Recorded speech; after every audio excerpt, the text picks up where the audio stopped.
ये बात सही है कि युद्ध में कभी कोई नहीं जीतता। ये बात अलग है कि इस युद्ध सो कॉल्ड विराम में ईरान ने इन परिस्थितियों के बीच में अपने लिए बहुत कुछ निकाल लिया है।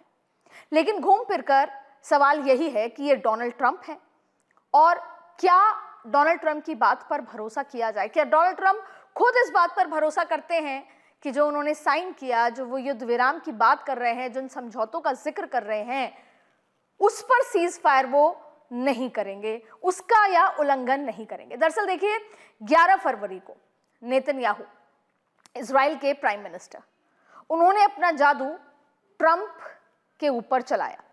डोनाल्ड ट्रंप को उन्होंने कहा कि अगर हम ईरान पर अटैक कर देंगे और पहले ही दिन ईरान की टॉप लीडरशिप को खत्म कर देंगे, दूसरे दिन ईरान सरेंडर कर देगा, तो न्यूक्लियर के साथ साथ, न्यूक्लियर प्रोग्राम को रोकने के साथ साथ डोनाल्ड ट्रंप दुनिया के सबसे बड़े मिलिट्री लीडर बन जाएंगे। और यही वो मोमेंट था जब डोनाल्ड ट्रंप को लगा कि मेरी बॉडी लैंग्वेज, मेरी सोच, मेरी मानसिकता मिलिट्री लीडर जैसी है और मैं शायद ग्रेटेस्ट अमेरिकन प्रेसिडेंट की श्रेणी में आ जाऊंगा। उनको यह भी कहा गया कि आप अब्राहम लिंकन से भी बड़े प्रेसिडेंट के तौर पर पोर्ट्रे किए जाएंगे। और बस यहीं से शुरू हुआ वो सब कुछ जिस पर आज समझौते की बात हो गई है। तो घूम फिरकर कई सवालों के जवाब। सबसे पहला जो सवाल आपने पूछा है कि क्या ये पीस डील लंबी चलेगी, क्या ऐसा होगा कि कोई ना कोई बॉम्बिंग इसके बीच में हो जाएगी? तमाम सवालों के जवाब आपको देंगे। ऐसे बहुत सारे सवाल हैं। तो सबसे पहले मेरे साथ बहुत सारे एक्सपर्ट्स मौजूद हैं, मैं उनका स्वागत करती हूँ। कैप्टन श्याम कुमार जी हैं, डिफेंस एक्सपर्ट, आपका बहुत बहुत स्वागत है सर। अजिताभ जी हैं, डॉक्टर अजिताभ जी फॉरेन एक्सपर्ट हैं, आपका भी सर बहुत बहुत स्वागत है। और प्रोफेसर सुधीर सिंह जी हैं, फॉरेन एक्सपर्ट, आपका भी बहुत बहुत स्वागत है। सुधीर सिंह जी, एक वही सवाल जिससे मैंने शुरुआत की, मेरे दर्शक और खास तौर पर जो जेनजी दर्शक हैं वो ये जानना चाहते हैं कि जब सिग्नेचर हुआ तो डोनाल्ड ट्रंप, जिसे कहते हैं ना मैं मन वचन कर्म से इस पीस डील के साथ रहूंगा, उस तरीके से किया है या अभी भी कोई नैरेटिव और मैसेजिंग की बात है, या डोनाल्ड ट्रंप की मजबूरी थी कि उनको पीस डील साइन करनी पड़े? देखिए, इसमें अभी ये ओपन है। जो स्थिति बनी है बीच में, ये पहली बार पीस डील नहीं है, एक अनअनाउंस पीस डील थी बीच में, अप्रैल 13-14 के आसपास कुछ हुई थी, लेकिन वो भी नहीं टिका और उसमें उन्होंने गेयर बदल दिया। वो लड़ाई भिड़ाई से ज़्यादा उन्होंने नेवल ब्लॉकेट का सहारा लिया। नेवी के लोग जानते हैं कि नेवल ब्लॉकेट थोड़ा ज़्यादा प्रभावी होता है केस ऑफ ईरान के लिए, जहाँ की तेल निकालना और तेल बेचना उनका एक प्रमुख आर्थिक आय का साधन है। लेकिन वो भी कहीं न कहीं मुझे लगता है बहुत प्रभावी नहीं रहा। लेकिन जहाँ तक अमेरिकन बम्बार्डिंग का सवाल है, तो ये बड़ी अजीब सी किस्म की बात है कि पहले या दूसरे दिन उनके सर्वोच्च नेता को मार गिराया। 30-35 जो उनके टॉप ब्रास के लोग थे उसमें से लगभग 30 को ख़त्म कर दिया। फिर भी जो है उनकी आर्मी लड़ रही है। अब किस टेक्निक से लड़ रही है, कैसे लड़ रही है, किन मिसाइलों से लड़ रही है, ये सब एक मिलिट्री इन्वेस्टिगेशन का सवाल बनता है। लार्जर कंटेक्स्ट में इसकी परीक्षा होगी। लेकिन आज मुझे लगता है कि ईरान और अमेरिका दोनों को अब पीस चाहिए है। अपने अपने कारण हैं, दोनों के अपने अपने पोस्चरिंग हैं, लेकिन मुझे लगता है कि दोनों को पीस चाहिए। ट्रंप, हम सब जानते हैं, इंटायरली अनप्रेडिक्टेबल हैं, उनका कल क्या होगा वो कह नहीं सकते हम। लेकिन एज ऑफ नाउ ट्रंप, मुझे लगता है कि इस पीस डील से टिकने चाहिए ट्रंप को, बिकॉज उनके भी बहुत सारे स्टेक उनमें लगे हैं और वो समय नहीं है कि वो मैन्यूवरिंग कर लें। चूंकि हम जून में बात कर रहे हैं, 4 महीना बाद अमेरिका में मिड टर्म इलेक्शन है। ट्रंप का जो पॉपुलैरिटी रेट है वो 39% पे गिर के आ गया है। तो निश्चित तौर पर ट्रंप को इसकी भी चिंता होगी। रिपब्लिकन पार्टी को अभी सबसे बड़े नेता हैं, लेकिन अमेरिका में रेटिंग गिरने के साथ साथ आपका समर्थन भी गिरता है। ऐसा ना हो कि पार्टी ही इम्पीचमेंट के लिए मूव करे, जो डेमोक्रेट करें और पार्टी वाले ढीले पड़ जाएं और इम्पीचमेंट हो जाए ट्रंप का, तो वो स्थिति भी बन सकती है। इसका डर तो ऐसा तो है नहीं कि आज से था, इसका डर तो पिछले 6 महीने से मैंने आपसे भी कई बार फील्ड द थ्रिल में चर्चा की है। डोनाल्ड ट्रंप ये बहुत पहले भी फैसला ले सकते थे। मेरा फिर वही सवाल है कि युद्ध विराम पूर्ण विराम है या विस्मय बोधक चिन्ह लगा दें अभी? नहीं, देखिए अदिति जी, अभी तो अल्प विराम मैं इसको मानूंगा। पूर्ण विराम तो अभी बहुत दूर की चीज लग रही है। जिस तरह से एक सेफ और ऑनरेबल एग्जिट की बात राष्ट्रपति ट्रंप खुद ही बोल चुके हैं। जब इन्होंने एक मसौदा, मैं कहूँगा उसको, प्रारंभिक प्रारूप पे जब साइन कर रहे थे, साइन करने के समय भी उन्होंने इस तरह का स्टेटमेंट दिया कि मेरी साइन करने की जरूरत है क्या, करूं क्या। तो जिसको वो साइन करने जा रहे हैं, जिसको वो मसौदा मान रहे हैं, उस पे भी उनको डाउट है। तो इसी से समझ लीजिए कि कितने कॉम्प्लेक्स हैं ये जो समझौते की बात कर रहे हैं। 60 day, it's a long period.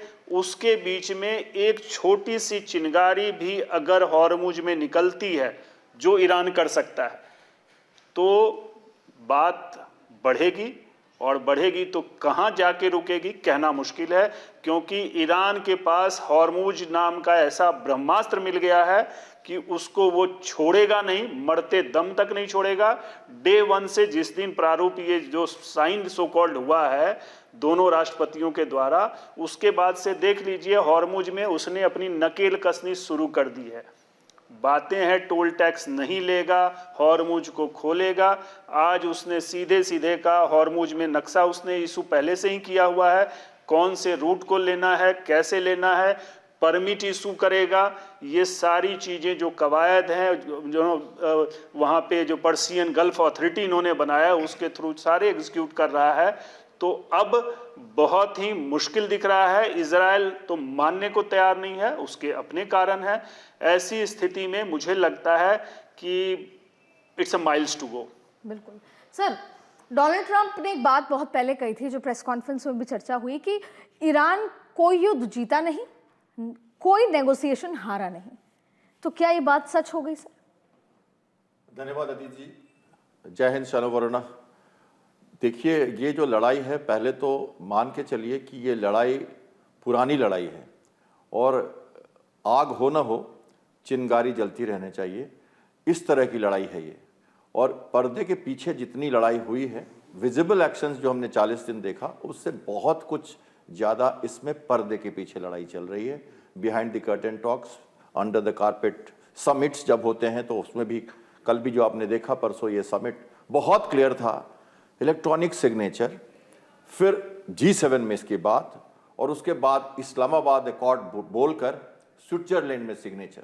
आप समझ सकते हैं, ऐसे टीटीओ वर्सल्स हुआ था कभी वहाँ, लेकिन ऐसे तो हुआ नहीं था कि इतनी सारी छद्म नीति के साथ आप किसी पैक्ट पर आना चाहते हो। तो मैंने 2 दिन पहले कहा क्लियरली कि ये चलेगा नहीं, और कल रात को भी कहा मैंने बहुत क्लियरली कि ये चलेगा नहीं, इसलिए कि इसके अंदर हर क्लाउजेज में, 14 जो सूत्री कार्यक्रम है, इसके हर क्लाउज में कहीं ना कहीं कुछ न कुछ छूटा हुआ है, जो कि बिल्कुल लिक्विफाइड हो जाएगा थोड़ी दिनों के बाद। और इस कारण से जेडी वैंस ने अपनी प्रेस्टीज बचाते हुए मना कर दिया जाना उन्होंने, और ईरान भी पीछे हट गया, क्योंकि पहले वो समझना चाहता है कि इस जो सिग्नेचर्स हुए हैं ये क्या वैलिड रह पाएंगे।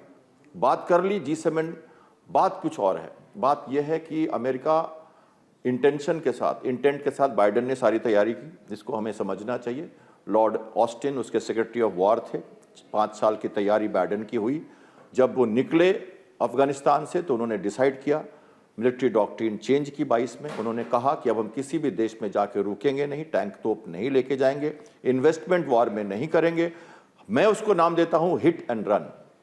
आऊंगा, मारूंगा, निकल जाऊंगा, फिर से आऊंगा, थू करो, मैमा करो, FIR लॉन्च करो, कोई फर्क नहीं पड़ता। ये डॉक्ट्रिन के साथ इंटेंट बाइडेन ने दिया, डेंट ट्रंप दे रहे हैं। आगे के राष्ट्रपति आएंगे वो भी यही करेंगे।